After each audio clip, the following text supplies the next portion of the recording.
يا جماعة، أنا إبراهيم توفيق عكاشة ومعكم من مسرح الهاوس بير. يعني بالعربي بعث الأمل. هل لسه في أمل إن المسرح يرجع القيم والمبادئ بتاعة زمان ويعالج السلوكيات اللي احنا شايفينها والعنف والتنمر اللي موجود في الشارع؟ معانا دكتور. نعرف السادة المشاهدين بحضرتك. أروى الدورة. دكتور أروى قدورة، رئيس مجلس إدارة المسرح.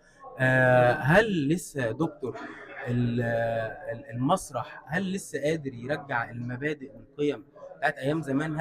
هل لسه يعني هل نقدر ولا خلاص مفيش أمل؟ المسرح لوحده، المسرح يقدر بس بتعاون كل الأطراف معاه، مؤسسات الدولة، التربية والتعليم، إعادة الناس المسرح، تقديم محتوى جيد ومحتوى مدروس يقدم المبادئ والقيم بقالب لذيذ. يعني الأسلوب الخطابة والمباشرة مش هي اللي بتنفع، لازم تقدمها بإطار تبقى مغلفها بسلوفان جميل وانت بتقدم المبادئ والقيم دي. ومع الوقت لانك انت لو قدمتها بطريق باسلوب منفر ما حدش هيجي لك، لازم تقدمها باسلوب لذيذ، لكن تراعي فيها انه ما يبقاش فيها اسفاف، ما فيش فيها بعد عن القيم. كله لازم الاسلوب، الطريقه ازاي بتقدم هو ده المهم جدا. طب احنا النهارده من المسرح، احنا النهارده من مسرحيه على القهوه. مسرحيه على القهوه النهارده خدنا منها رسائل كتير، بس احسن رساله فيها النهارده ان هو بنقول ان الجنيه مش كل حاجه، او الفلوس مش كل حاجه. الفلوس ممكن تدمر، والفلوس مش كل حاجه، لازم يبقى في اخلاق ومبادئ وكده. بس برضو حضرتك قلتي ان احنا ساعات بنضطر ان احنا نستعمل بعض الافيهات او الحاجات وكده. هل الجمهور مستوعب الحاجات دي، ولا الجمهور بيركز في السلبيات وبيسيب الرسالة اللي انتوا بتتعبوا عشان تكونوها وتوصلوها؟ ده بيعتمد على درجة وعي الجمهور، لكن أنا بقول إنه لو قدرنا، أنت بتقدم في العرض كذا رسالة، لو قدرت إنك توصل يعني وخليت الناس تستوعب جزء من الرسائل دي، ده كويس. خطوة، أي خطوة لقدام تبقى كويسة. ما أنت مش ضروري إنك تقدم كله أو الجمهور كله يستوعب كل ما تقدمه، لكن لو قدر إنه يستوعب بعض أجزاء ده مهم جدا. يعني فعلا مسرح معلش انا النطق عندي هو صعب. سابير، هو سابير. الهوسابير، يعني بعث الامل. هل هنقدر نبعث فعلا الامل تاني من هذا المسرح؟ من هذا المسرح ومسارح اخرى، مش لا ايد لوحديها ما بتزقفش. ودلوقتي حاليا الحمد لله دكتور اشرف زكي حريص انه بيعمل نهضه مسرحيه جامده جدا جدا جدا، وده باين حتى في مهرجان النقابه اللي بيعمله وبيتيح فيه لمخرجين جدد وممثلين جدد انهم يقدموا حاجات، فيعني لا، في نهضه. ان شاء الله خير. واحنا النهارده يا جماعه في امل، في امل نرجع المبادئ والقيم بتاعت زمان من خلال الاعمال المسرحيه. ان شاء الله خير. لسه مكملين من مسرح الهوسابير، يعني بالعربي بعث الامل. ومعانا الدكتور اميره حسن، محاسب أنا محاسب قانوني. قانوني وحارس قضائي في محكمة اسكندرية، وإعلامية كنت بقدم برنامج خبيرة الضرايب وخبيرة الاقتصادي. بسم الله ما شاء الله. طب بعد العرض الجميل اللي احنا شفناه ده، هل لسه في امل ان المسرح يغير السلوكيات، التنمر والعنف والمبادئ اللي اختفت في الشارع وفي الشارع المصري؟ هل نقدر نرجعها تاني من خلال المسرح؟ أكيد طبعا، يعني الفن عموما بيبني وجدان الشعوب، ده شيء احنا اتعلمناه طول عمرنا. السوشيال ميديا والحاجات دي غيرت كتير قوي احنا اتربينا في المسرح. عادل امام ومحمد عوض والناس الجميله اللي كانت بتقدم مسرح حقيقي وجميل. احنا اتربينا في المسرح واحنا صغيرين، يعني افتكر انا دخلت تقريبا كل المسرحيات وانا صغيره. بسم الله ما شاء الله. دلوقتي ده مش موجود للاسف. فكره ان شاب يقعد ساعات طويله في المسرح عشان يتفرج على مسرحيه ما بقتش زي الاول. ان الاسره تنزل وتروح تحضر مسرحيه ما بقتش زي الاول. يعني فكره ان احنا كنا بننزل بقى انا وماما وبابا واخواتي وبتاع واخدكم اوديكم المسرح النهارده، الفكر ده ما بقاش موجود بشكل كبير. بس اكيد بعد اللي انا شفته النهارده، لا، الشباب اللي موجودين على المسرح كانوا جامدين جدا. شباب واعد وحقيقي هيبقى له مستقبل كويس قوي. وطبعا الفنانه هنديه غنيه عن التعريف يعني. طبعا طبعا. طب حضرتك شايفه ان هل الجمهور لسه هل في الجمهور، يعني الجمهور واعي ان هو ياخد الرساله اللي اتبعثت النهارده من مسرحيه على القهوه؟ يعني انا اكبر رساله شايفها النهارده ان هو الفلوس مش كل حاجه. في ناس طالعه تاخد العمل كوميدي وخلاص، مش واخده بالها من الرسالات والحاجات المفيده اللي احنا عاوزين نوصلها، بيبصوا على السلبيات بس. هل الجمهور واعي ولا لسه الجمهور في حته واحنا في حته؟ لا طبعا الجمهور واعي يعني. وبعدين هو المسرح الحقيقي اللي بيقدم رسالة حقيقية يستوعبها الجمهور اللي سايب بيته ونازل علشان يجي مسرح. بعدين المسرح وسبير ده من المسارح العريقة اللي موجودة في مصر، وقدم أعمال فنية عريقة وقدم رسائل للناس أو للجماهير مهمة جدا.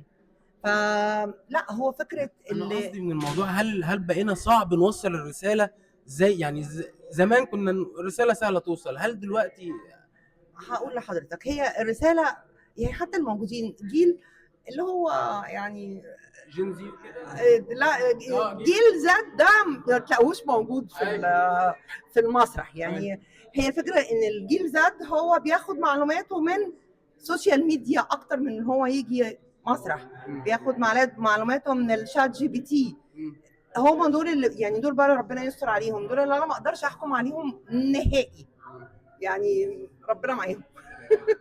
دكتور أميرة، شكرا لحضرتك، وإن شاء الله في أمل نرجع المبادئ والقيم ونقل من ظاهرة العنف والتنمر في الشارع من خلال المسرح، وإن شاء الله المسرح يرجع بقوته زي زمان. شكرا دكتور. ان شاء الله. ميرسي يا فندم. مكملين معاكم من مسرح الهوسة بير، ومعانا الفنان احمد جمال. الفنان أحمد جمال، هو ممثل ومخرج تنفيذي كمان، وجايين نسأله النهارده هوسة بير يعني بعث الامل، واحنا لسه بنقول لسه في امل يا جماعه. بس انا دلوقتي عاوز اساله سؤال، هل وانت بتقدم العمل وانت بتقدم يعني الاداء بتاعك، بتبقى شايل هم الجمهور هياخد ايه ويسيب ايه، ولا بتسيبها على ربنا؟ هي كل حاجه طبعا على ربنا، بس اساسي انت بتحط في دماغك ان لازم يعجب الجمهور، لان ده مسرح، فانت بتاخد الباور كممثل من الجمهور. لو انبسط انت الممثل بيجيله باور جامد جدا ان هو عاوز يطلع احسن حاجه عنده. وطبعا لو هو مش مبسوط بتحاول ان انت بقدر الامكان تخليه مبسوط ومركز ومشدود طول العرض، كايقاع ممثل، كالحبكه الدراميه بتاعت المؤلف والمخرج. طبعا استاذ عمرو عامل معانا شغل كبير يعني ما شاء الله. بس النهارده بنشوف ان الجمهور اكتر بيبص على السلبيات، ما بيركزش في الرساله اللي انتوا تعبتوا فيها، اللي انتوا عاوزين توصلوها عشان تغيروا سلوك معين في المجتمع، عاوزين تقضوا عليه. دي رسالتكم، عاوزين تغيروا حاجه في المجتمع، دي رساله. ما بتخافش النهارده وانت مثلا بتتكلم في المسرحيه انك تقول لفظ يعلق مع الجمهور يبقى سلبي، وينسوا الرساله الاساسيه اللي انت اصلا تعبت عشان عاوز توصلها وعاوز تغيرها في الشارع؟ هو طبعا احنا بنحاول يعني ما ينفعش حاجه نخرج بره النص غصب عننا. هو السكريبت مكتوب، عاملين عليه بروفات، لازم يمشي كويس. طبعا ممكن خطأ يحصل، المزيكا مثلا ما تشتغلش، ممثل يتعب لا قدر الله، فنحاول نرتجل سنه في السياق على ما يفوق، ده غصب عننا، بتبقى حالات طارئه، لكن بقدر الامكان بنحاول نوصل الرساله يعني بتاعتنا. تمام. انا بشكرك جدا، وانت فعلا كنت النهارده مبهر جدا في المسرحيه. ان شاء الله بتقدم دايما قدام وقدام، وان شاء الله تفيد المجتمع وتغيروا من خلال اعمالكم حاجات كتير احنا محتاجين نغيرها فعلا. انت نورت الدنيا. ربنا يخليك. الله يخليك. الاخرج المسرحيه بتاعت النهارده على القهوه معانا الاستاذ عمرو عاطف. ازي حضرتك؟ الحمد لله. احنا كنا عاوزين نسال حضرتك سؤال، هل لسه في امل ان احنا نرجع من خلال المسرح القيم والمبادئ والسلوكيات اللي بقت طاغيه النهارده في الشارع المصري من تنمر وعنف وكده؟ هل نقدر نرجع المبادئ دي من خلال المسرح؟ طبعا المسرح طبعا بيقدم رسالة مهمة جدا جدا للشارع المصري وكل بيت كمان، فكله بنوجه ليه رسالة، لازم يكون في هدف، لازم يكون في فن بجد، فكل ده بيتقدم من خلال خشبة المسرح طبعا. طيب الجمهور النهارده بقى وعيه صعب قوي، هل النهارده وحضرتك بتصنع العمل هل بتبقى خايف ان الناس تركز على السلبيات وما تركزش على الرساله القويه اللي انتوا اصلا تعبانين عشان توصلوها؟ زي الرساله بتاعت النهارده، كان في رسائل كتير قوي بس اهمها اللي هي الفلوس مش كل حاجه. تمام.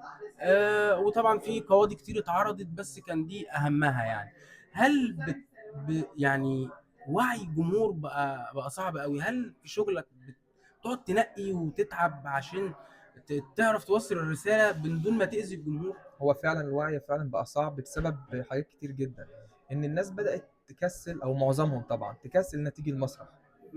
فكله بيستسهل، بتفرج على شاشة موبايل او بشوف فيديو او بتفرج على مسلسل.